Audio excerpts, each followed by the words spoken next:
Là, vous êtes à la télévision. Oui. Donc ça vous permet aussi de pouvoir à un moment dire... Oui, mais honnêtement, je ne veux pas vous faire de peine, mais j'ai pas besoin de vous pour dire ce que j'ai à dire. Non, mais on est là.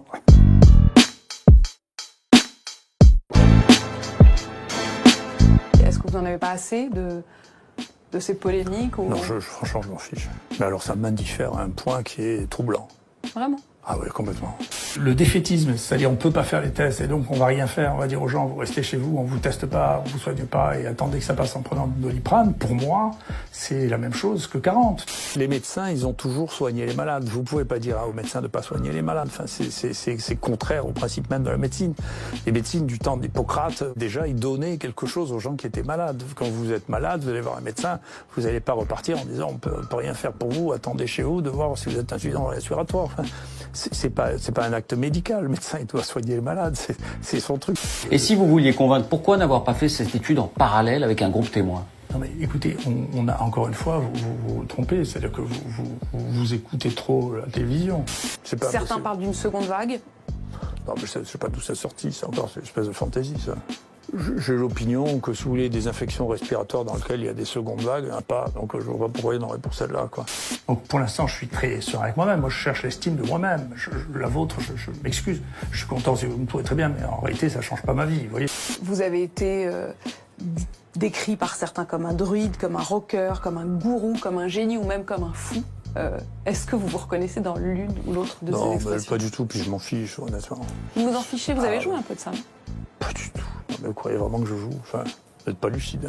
Quand on vous a interrogé sur vos cheveux longs, votre barbe, que vous n'aviez pas il y a une dizaine d'années, vous avez dit aussi, j'ai lu ça, c'est pour les emmerder, c'était vos mots. C'est qui les emmerder? Mais y compris vous, qu'est-ce que vous vous intéressez à des bêtises? Enfin, je m'excuse. Ça fait partie de votre personnage, professeur. Non, mais vous vous intéressez vraiment à des bêtises, vous voyez bien. Enfin, si ça peut vous emmerder, je suis content. C'est un peu facile de dire qu'on est seul contre tous, si on va pas avec les autres. Je suis pas du tout seul contre tous, mais vous rêvez, c'est un truc, là, vous me prenez pour Robin des Bois, mais vous rêvez, enfin, je pense que vous n'êtes pas lucide. Le juge de ça, c'est pas vous, c'est pas le gouvernement, c'est pas la presse, c'est les malades. Les malades, je peux vous dire que je n'ai pas de problème avec eux, il n'y a pas un malade qui portait plainte contre moi. Laissez-moi terminer. Il y a beaucoup de familles de malades qui ont porté plainte contre beaucoup de gens. Et ça va être compliqué. Non, les gens font un peu un fantasme sur la grippe espagnole. La grippe espagnole, c'est le grand guignol qui sert à faire peur aux gens, si vous voulez. Donc, ils sont morts d'infection bactérienne, les malheureux, parce qu'il n'y avait pas d'antibiotiques, surtout. Hein, c'est ça, dont ils sont morts pendant la grippe espagnole. Le Doliprane, c'est la première cause d'intoxication au monde. Tous les médicaments d'ailleurs, si on en prend trop, en dose excessive. Non, vous essayez de pondérer ou de contredire ce que je vous dis. Non, vous avez des auditeurs qui regardent sur Wikipédia les effets secondaires du Doliprane, en particulier en anglais, s'ils arrivent à lire l'anglais. C'est la première cause au monde d'intoxication aux urgences. C'est la première cause de suicide réussi. Donc c'est un médicament extrêmement dangereux. Vous n'avez pas des regrets, peut-être d'avoir été pris pour un autre ou de vous être adressé directement aux Français, les avoir fait peut-être un peu trop rêver, penser que c'est pas grave tout ça? Non mais je comprends pas ce que vous dites, je comprends pas. Moi je suis pas comme vous, moi je rapporte les données que j'ai moi, que je transmets. Moi mon monde, si vous voulez, ne se limite pas ni au périphérique parisien, ni même à l'Hexagone. L'hydroxychloroquine, c'est les médicaments les plus prescrits au monde après l'aspirine. Il s'est vendu en 2019 36 millions de comprimés de Plaquenil sans que personne n'y trouve rien à dire. Et là, on fait une communication tous les jours en disant que c'est un poison mortel, mais il n'y a pas un médecin praticien qui pense ça. Les financements annexes de la recherche médicale deviennent trop puissants, et y compris les méthodes d'analyse sont des méthodes qui sont guidées honnêtement par le désir de continuer à vendre des médicaments dont on n'est pas sûr qu'on ait réellement besoin pour augmenter notre espérance de vie.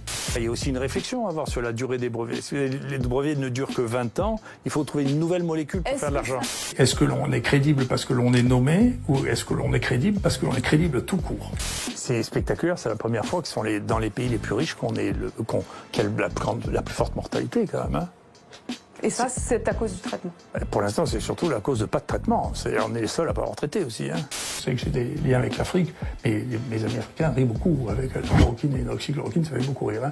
Quand on vous dit qu'un truc est un poison mortel qui tue et que vous avez une série là qui est online, hein, dans laquelle les gens ont étudié 900 000 personnes traitées par l'hydroxychloroquine. Aux mêmes doses que celles que vous avez utilisées. Et qu'ils ne voient aucun accident cardiaque sur 900 000 personnes. Donc je sais plus ce que c'est la sécurité. Si ça, c'est pas sûr, alors on sait plus ce que c'est. Donc tout ça n'est pas raisonnable.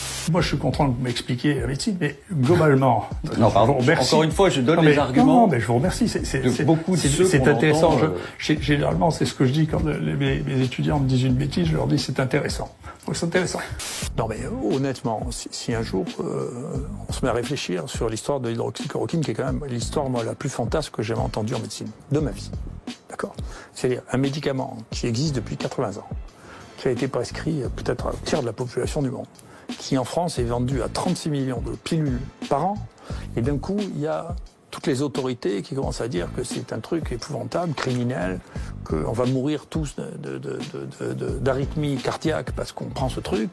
C'est le truc le plus fantasque que j'ai jamais vu. C'est inouï. Inouï. C'est incroyable. C'est une insulte d'ailleurs de penser que je pourrais faire la politique parce que ça veut dire que je fais pas bien mon métier. Donc, non, ça pourrait être un prolongement. Ça pourrait être une deuxième phase. Vous croyez que c'est plus important d'être un politique que d'inventer? J'ai inventé 12 traitements dans ma vie qui sont dans les encyclopédies. Votre look, on a beaucoup parlé de votre look de rocker. Ça n'a rien à voir? C'est juste un hasard? Vous savez, je suis celui qui me voit le plus souvent avec ma femme. Donc ce qui est bien, c'est que ma femme soit contente. Oui, l'OMS disait début mars que le médicament du Covid, c'était le Remdesivir, qui avait été testé dans aucun pays. Simplement, ça ne vous ennuie pas que l'OMS dise des bêtises sans arrêt? Merci beaucoup de nous avoir accordé de votre temps, parce que je sais que vous avez beaucoup de travail. Et oui, pour les choses réelles. Pour des choses réelles.